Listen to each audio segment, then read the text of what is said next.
So, dito nga po mga kalingap, Kuya Val may napansin at kitang-kita. So, ano nga ba ito? Yan po yung ating pag-uusapan po mamaya mga kalingap mga kaitsi. Pero bago po natin ipagpatuloy ang video ito, sa mga bago pa lang po sa ating munting channel, huwag po natin kalimutang suportahan ang ama ng kalingap, Kuya Val Santos Matubang at Kalingap Rob. At paunawa panoorin po muna ang full video bago mag-comment para malaman ang nilalaman nito. So, dito nga po mga kalingap mga kaitsi, napanood na po ba ninyo yung live po ni Kuya Val kung saan talagang pampagod vibes po talaga itong si Kuya Val nga po ano. At yan nga po mga kalingap, may napansin nga po itong si Kuya Val dito nga po kay Arjin. At ang sabi pa po ni Kuya Val nga po dito, dapat nga daw po ay mapagbantay at mapagbatsyag nga po dahil baka po mawala po ang EDC at maging EDR, di ba?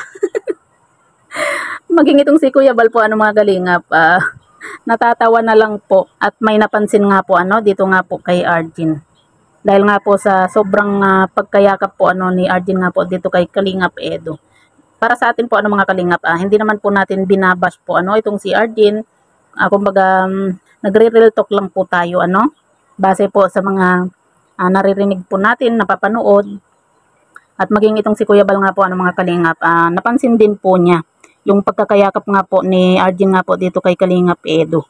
Kaya naman nabanggit nga po ni Kuya Val, diba, na ano yan, may sakit ba yan or wala?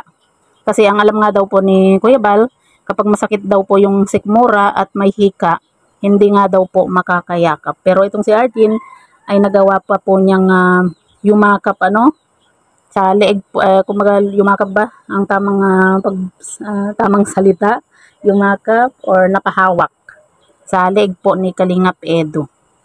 Kumbaga maging itong si Kuya Val po mga kalingap, may napansin din po sa pagkakayakap po ni Arjin nga po dito kay Kalingap Edo. At yan nga po mga kalingap, yun din po kasi yung napapansin ko po sa mga pamangkin ko, hipag, kuya ko po, pag sinusumpong po sila ng asma, kasi may mga asma din po yung pamilya po namin. Kaya alam ko po kapag sinusumpong dahil talagang grabe po yung pagkahawak po nila sa dibdib po nila kasi hirap po talaga silang huminga. Pero itong si Arjin, kung mapansin po natin nung bubuhatin na po siya, napayakap po kasi siya dito kay Kalingap Edo sa leeg nga po. Pero yun sinabi naman daw po kasi yun ni Kalingap Edo dito kay Arjin na humawak po sa leeg. Kasi syempre mahihirapan po si Kalingap Edo sa pagbubuhat po dito kay Arjin dahil hindi naman ganun kalakihan po yung katawan po ni Kalingap Edo.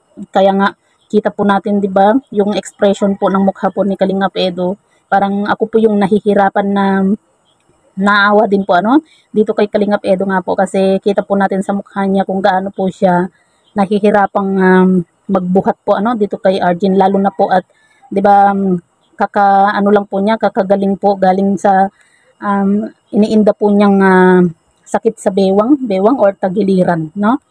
Kaya bawal pa nga po sanang magbuhat po itong si Kalingap Edo.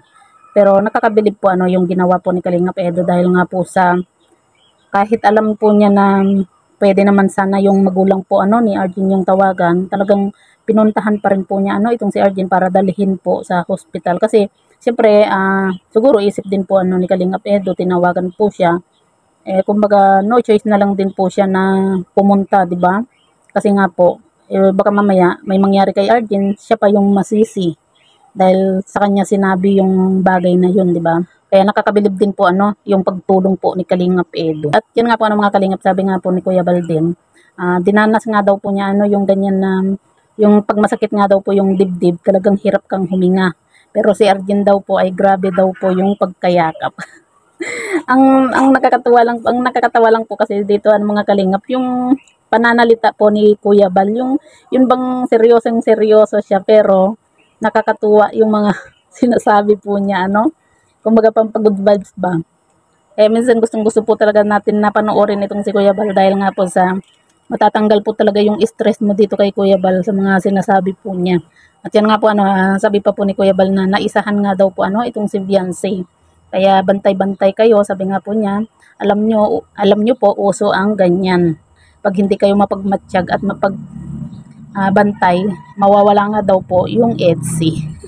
Dahil magiging AJ na daw po yan. Pero nakay Kalingap Edo naman po yun, 'di ba? Kahit naman po may mga ganyang issue na kay Kalingap Edo na rin na po yan. Pansin naman po natin kay Kalingap Edo na mahal na po niya talaga itong si Viancy, kaya wala po tayong dapat ipangamba. Lalo na po at sila na po ni Viancy nga po mga Kalingap. So ayan po mga Kalingap, sa mga hindi pa po nakapanood nga po ng live ni Kuya Bal, panoorin nyo na po at talagang mawawala po yung stress po ninyo sa mga sinasabi po ni Kuya Bal sa kanyang live.